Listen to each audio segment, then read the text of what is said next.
Hello everyone. I am Dr. Vijay John Gerson from the Department of Chemistry, St. Albert's College, Ernakulam.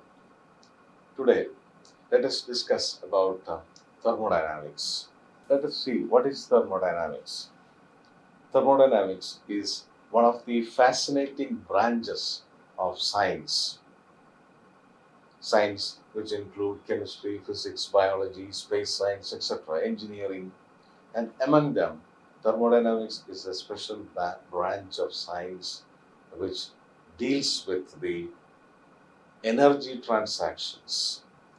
And this thermodynamics is governed by certain laws and which can be applicable to different branches of science. For example, for an engineer, it seems to be constructing a plant, thermal plant, which can convert one form of energy to another form of energy. For example, the thermal plant in which the burning of coal is converted into electrical energy. For physics, it deals with the efficiency of an engine, especially a heat engine, can be constructed and its efficiency can be studied. For chemistry people, they look upon the feasibility of a chemical reaction and the energy produced during the chemical process. For a biologist, the biochemical reactions occurring in an organism through which energy is produced and which is stored in biological molecules like ATP. So, in every branch of science, the principles of thermodynamics can be applied. Now, thermodynamics can be dealt in two different ways. One is called the macroscopic approach, and the other one is called the microscopic approach. And traditionally, we are looking at thermodynamics on the basis of macroscopic approach, and this is called the classical thermodynamics. The other one is a statistical thermodynamics. Now, today we are learning about macroscopic thermodynamics, which is otherwise called the classical thermodynamics, which is easier for a learner to study. Now, coming to the definitions of thermodynamics, we can define thermodynamics in different ways. We can say that it is a study of the relationship between the heat and other forms of energy. Then we can say that it is the study of interconversion of one form of energy to another form. For example, in a thermal plant, the burning of coal is converted into electrical energy. So the heat energy is converted into electrical energy. Or we can define it another way, it is the study of the feasibility of the extent of chemical reactions under a given set of conditions. So, being a chemistry student, we can rely upon this definition. Another definition is that it is a study of the efficiency of the amount of work obtainable from the energy conversions. So, when a heat engine is working, the energy produced can be converted into work. So, these are certain set of definitions for thermodynamics. Now, for thermodynamics, there are certain limitations. As we earlier said, we failed to tell about the speed of a reaction in thermodynamics. That is another branch called chemical kinetics, which deals with the speed of a reaction. But using thermodynamics, we cannot analyze the speed of a reaction. The other limitation is the mechanism of a reaction cannot be studied or predicted using thermodynamics. Another limitation It cannot be applied to microscopic systems. Microscopic system like atoms, molecules, ions. We cannot apply the principles of classical thermodynamics. So these are few limitations. Now, before learning thermodynamics, we should learn certain thermodynamic terms, or we can call it as the language of thermodynamics. Before that, let us first consider a system. A system is a specified part of the universe which we are interested to study, and it is separated by a boundary. If we look at this system, this is the system which we are going to study, and this is separated by a boundary from the surroundings. So this is a specific part of universe which we are going to study, and uh, the it is separated from the surroundings by a boundary. And what about the surroundings? Surrounding is the rest of the universe other than the system is called the surroundings. So system and surrounding is separated by a boundary. And if we look at a piston filled with a gaseous system, this is a gaseous system which we are going to study, and the piston's boundary is here along with the piston and the periphery of the cylinder.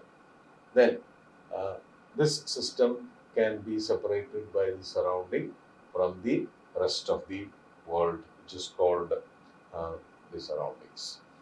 Coming to the system, it can be further classified into three types. One is called the open system, the other one is called the closed system, the other one is called the isolated system. Let us see what are they.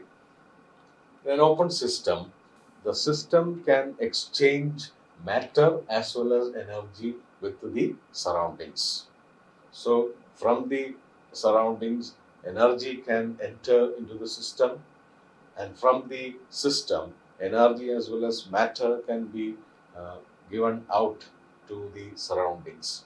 For example, in our chemical laboratories, we do many chemical reactions in an open test tube, and in this test tube, we take certain reagents and do the analysis, and this reagents are called the system under study, and it is surrounded by a boundary called the walls of the test tube. So this is a system, and the other part is called the surrounding. And here what happens is the matter inside the test tube can be exchanged to the surrounding. For example, an open cup of tea. What will happen? A hot cup of tea is placed over a table for a longer time. From this cup, heat is given out to the surroundings and the tea gets cold. At the same time, the quantity of the tea also decreases by evaporation. That means matter as well as energy is given out of the system. So such systems are called open system. The other one is called the closed system. Let us look at a closed cup of tea. And here what happens is the heat of this system can be lost to the surroundings and the tea gets cold. But since it is closed with a lid, there is no chance of matter to escape from this cup. So such kind of systems are called closed system, where the system can exchange energy but not matter with the surroundings. Let us consider an example for the closed system in a chemical point of view. This is the sublimation of ammonium chloride in a closed test tube. And ammonium chloride sublimes, solid ammonium chloride sublimes into ammonia, gaseous ammonia and gaseous HCl in this test tube. And since it is closed, it can be regenerated. Solid ammonium chloride can be regenerated at the top part of the test tube as white powders. So this is an example for the closed system experiment. Now, another type of system is called isolated system, in which neither energy nor matter can be exchanged with the surroundings. For example, a hot tea inside a thermal flask can be considered as an isolated system, and we know that from the thermal flask the heat energy cannot be given out, or this matter is given out. And let us come to macroscopic properties or thermodynamic properties. And thermodynamic properties arise from the collective behavior of atoms, ions, or molecules, etc. And for example, it can be mass, it can be temperature, it can be volume of a system. And these macroscopic properties are again divided into two types. One is called extensive properties and the other one is called intensive properties. And in extensive property depend upon the entire amount of substance which we are considering. Whereas in the case of intensive property, it never depend upon the entire amount of matter. Let us look at some examples so that you can understand what they are. For extensive properties, the examples are mass, volume, internal energy, etc. And here, uh, if we want to measure the mass of a system, we need the entire system to be placed on a weighing machine, so that mass depends on the entire bulk of the substance. On the other hand, if we are measuring the temperature, we doesn't want all the bulk of the system to measure the temperature. From a particular part of the system, we can measure the temperature as well as pressure, density, etc. So that these kind of properties, including boiling point and melting point, surface tension, etc., never depends upon the entire bulk of the system considered.